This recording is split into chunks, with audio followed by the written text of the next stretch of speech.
Alright, we are going to do a video on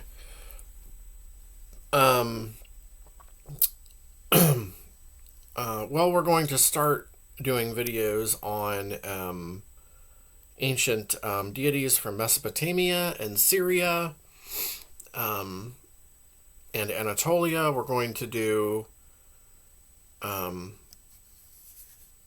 videos on each deity. I think this would be kind of interesting for sure. So I decided to do for the first one the god Itur-Mer from the kingdom of Mari.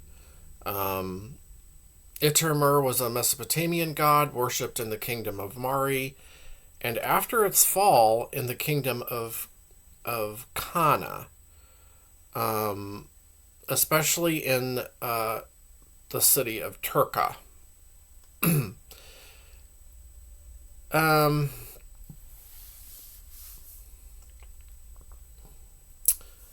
His name is structured like a theophoric name rather than a typical theonym, which led to the proposal that he was originally a deified hero or ancestral figure.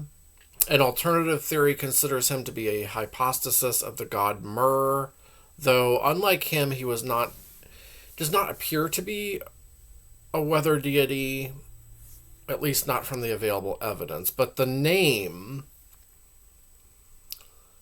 I mean,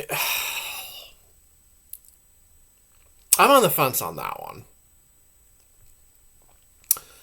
The worship of Itur-Mer is best documented in sources from the reign of the Mari king Zimri-Lim.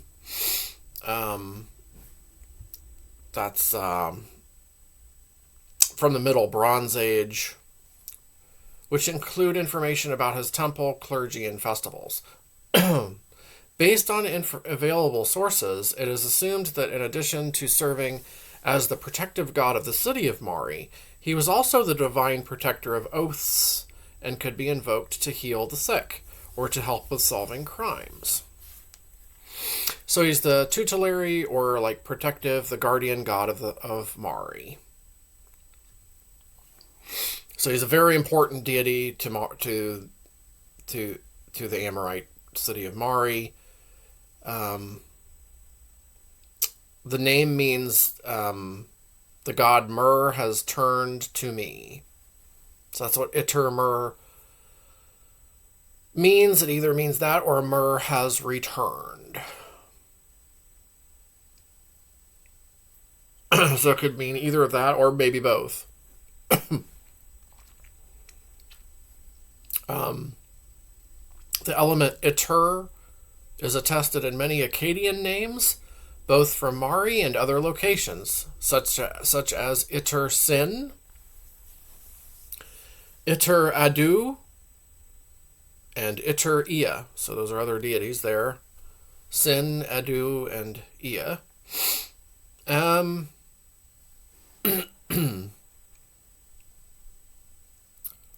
So there's other structured theonyms, like deity names, that were common in Upper Mesopotamia and in various parts of Syria, contemporary with Mari. So examples would be like Yakrub El of Turka and Tashki Mama. I believe that's from Tashki Mama. That sounds like from... Is that from Mari and Emar?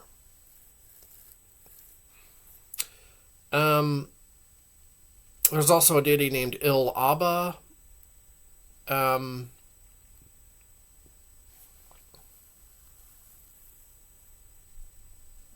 I mean, there's several other deities.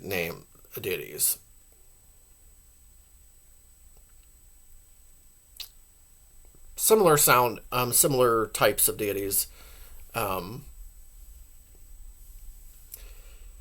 Let's see. Okay.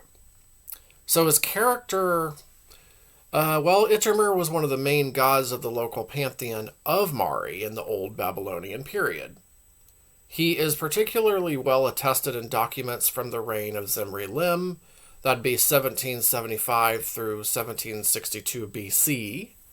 So very early on in the Bronze Age here.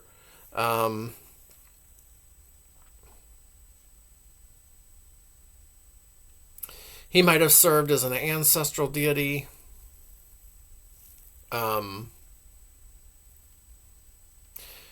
He could be referred to as like Lugal Mari, or the King of Mari. So, I mean, that is definitely something to keep in mind.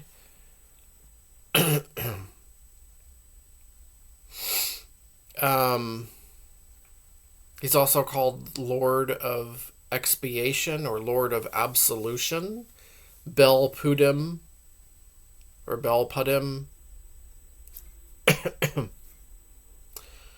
He's been compared to Marduk, kind of like Itur-Mer of Mari has been comparable to like Marduk of Babylon or Ashur of Assyria or Inshushinak of the Elamite Susa.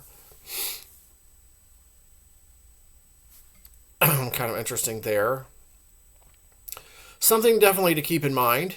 I mean, he could be on par with those deities for sure, but it's assumed that Itur-Mer was the second most important deity after Dagon, who was recognized as the supreme deity in the Middle Euphrates region. That's right.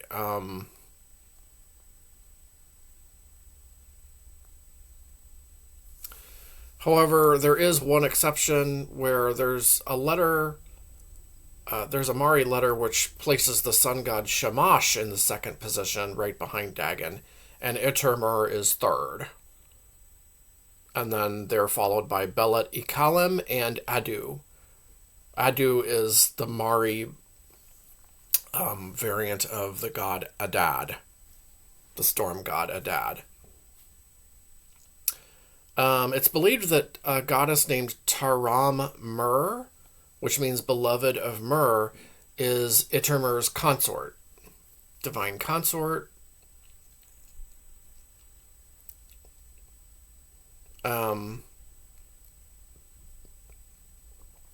She appears alongside Itur-Mer in an offering list, so that's interesting. They're probably, that's probably his consort. Itur-Mer was commonly invoked in oaths and functioned as their divine protector.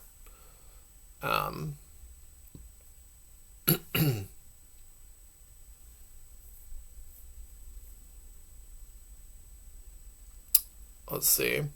So, a Mari legal text mentions a certain Pulsi Adu from the land of Suhum, who had to swear an oath by Dagon, Itur-Mer, Hanat, the goddess Hanat, which is goddess Hanat is possibly a precursor to the more familiar goddess Anat, like from Ugarit, and Suhum. Anat was worshipped in those areas. It looks like she goes all the way back to an earlier time, like the goddess Anat is called Hanat here. And the king Zimri-Lim, to guarantee that he will not try to pursue his claims in the future after losing in court. While oaths could be taken in the temple of Itur-Mer, sometimes due to distance, the presence of his statue, emblem, or another object associated with him was deemed sufficient. A secondary sparsely attested role of Itur-Mer was that he was that of a healing deity. Okay. All right.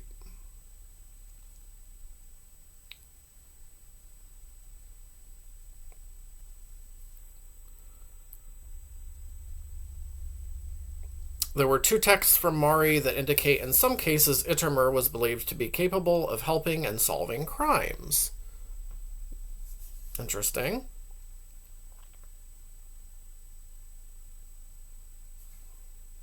So he's a deity, seems to be like a deity of, well, he'd definitely be a deity of protection, and he'd be over oaths, over healing, over, maybe law, justice, judgment, it seems like, as well. So that type of deity. It's typical of protective deities of cities and towns. So here's the protective deity of Mari. This is an ancient city that's identified with the modern site of Tel Harari in Syria, located close to the border with Mesopotamia or Iraq. He is first attested in documents from the Sakan-Naku period, roughly contemporary with the third dynasty of Ur. His importance outside of Mari itself was minor, but he was known.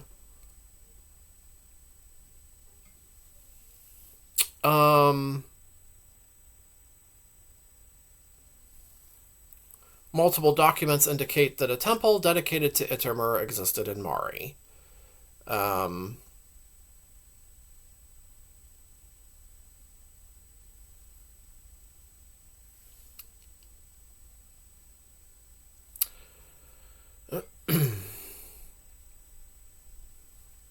right. After conquering Mari, the king Shamshi-Adad dedicated a throne to Itur-Mer, and an accompanying inscription credited him for granting him the right to rule it. It has been noted that this text is unusual, as it does not mention Dagon in any capacity, even though he was usually invoked in earlier periods by newly established rulers of western parts of Mesopotamia, and the local god instead occurs alongside Enlil and Ashur.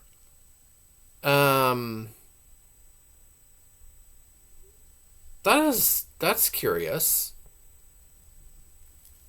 Huh.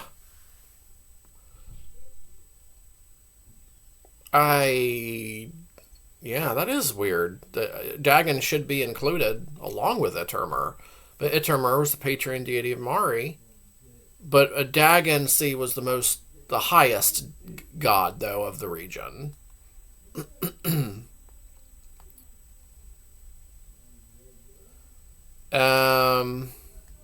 Let's see here.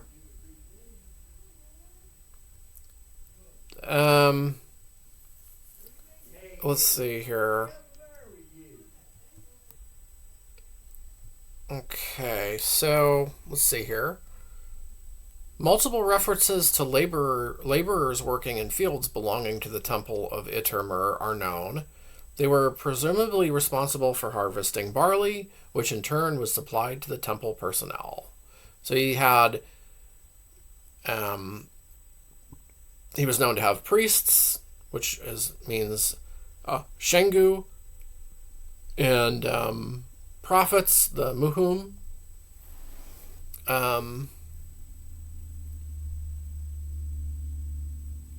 Prophets were called Muhum, and priests Shengu. The number of offerings to Itur-Mer mentioned in known documents indicates that he was one of the main deities of the pantheon of Mari. He was celebrated during a festival taking place on the 27th day of the month Liliatum in the local calendar. He received 6 sheep during it, the same number as other major deities: Adu, Anunitum, Belet Ikalim, Dagon, Ea, Nergal, Ninhursag, which is understood to be actually the goddess Shalash. Not actually Ninhursag, but it's really the goddess Shalash under that alternative name, and Shamash, the sun god. Another document mentions the delivery of a small amount of gold to a certain Mukanishim so that he could fashion a necklace for Itur-Mer for a festival referred to as Enuma Zamiri. Okay, so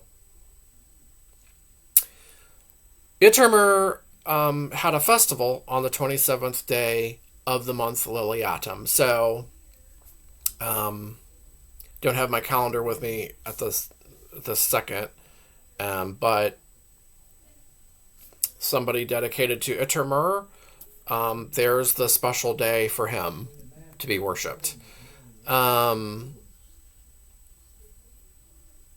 27th day of the month Liliatum. Yeah, I don't remember exactly what month Liliatum is. Of course, they used a lunar calendar, but let's see.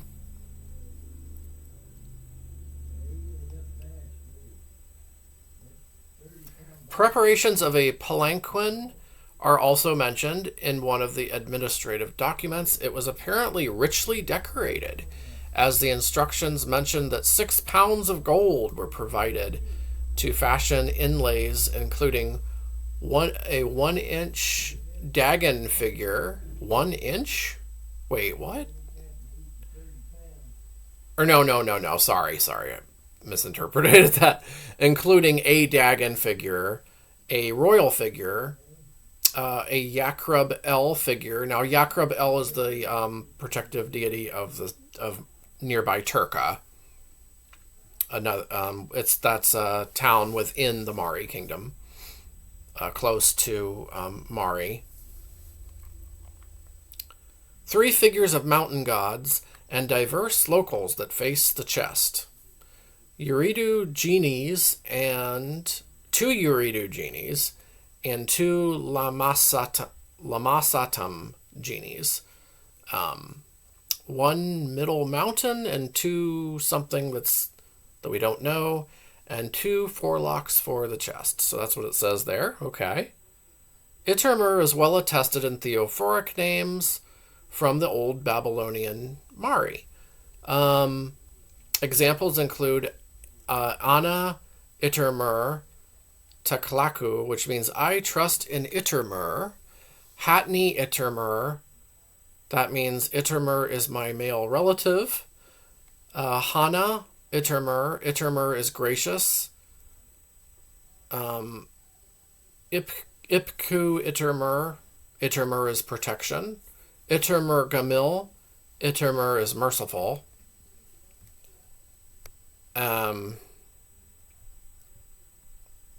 Itur-Mer Hinaya, Itur-Mer is the 2 eyes, or possibly could also alternatively mean of the country.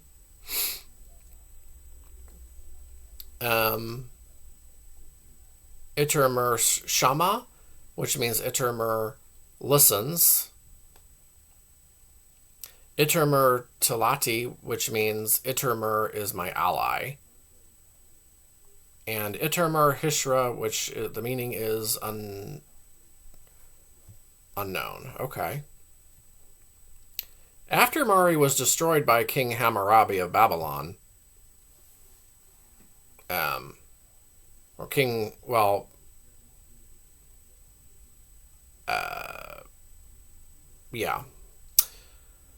Itur-Mer continued to be worshipped in the kingdom of Kana. Now,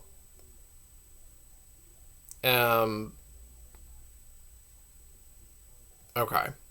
Since even during the reign of Zimri-Lim, he was not worshipped in Turka, a certain scholar proposes that he might have been introduced there by former members of the Mari administration, who fled there after the city was sacked by the Babylonians.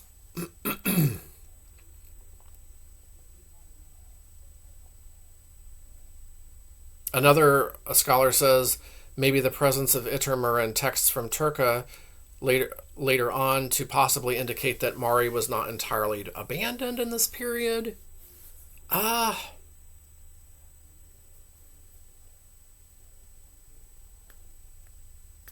Very possible. That's up in the air whether Mari was fully abandoned or it still was there. I don't know exactly. You'd think that it would still be around, like not completely abandoned. Additionally, there's an assumption that the disappearance of Yakrab El from the local pantheon of Turka was the result of the introduction of Itur-Mer. I don't know about that.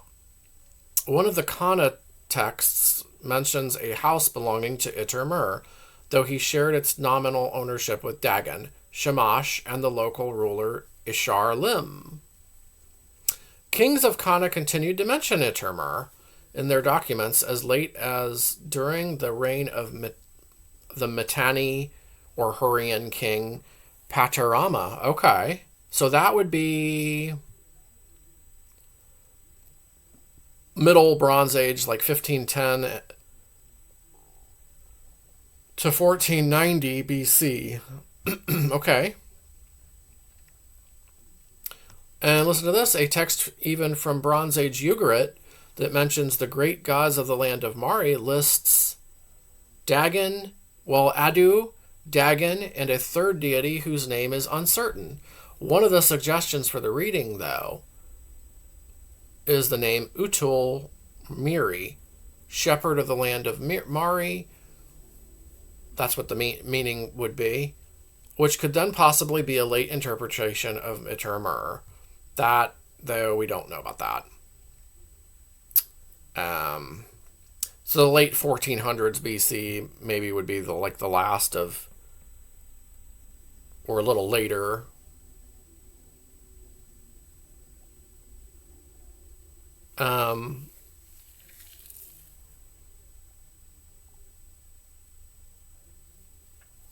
That would be like the latest conclusive mention of the god Itur-Mer. So there's the god Itur-Mer, the protective god of Mari. That's where his major cult center was, in Mari, and then later in Turka. And one of the most important deities of the Amorite kingdom of Mari. So Mari was situated close to Mesopotamia in Syria. Shared a lot of cultural similarities, with Mesopotamia. Very interesting. Let me know your thoughts on the deity Itur-Mer and the kingdom of Mari. I have a video that I did on the deities of Mari and Turka that I did a few days earlier. And I will be back with more deity descriptions here shortly. Hope you find the video interesting. And again, let me know your thoughts in the comments below. And I'll be back with more related content soon.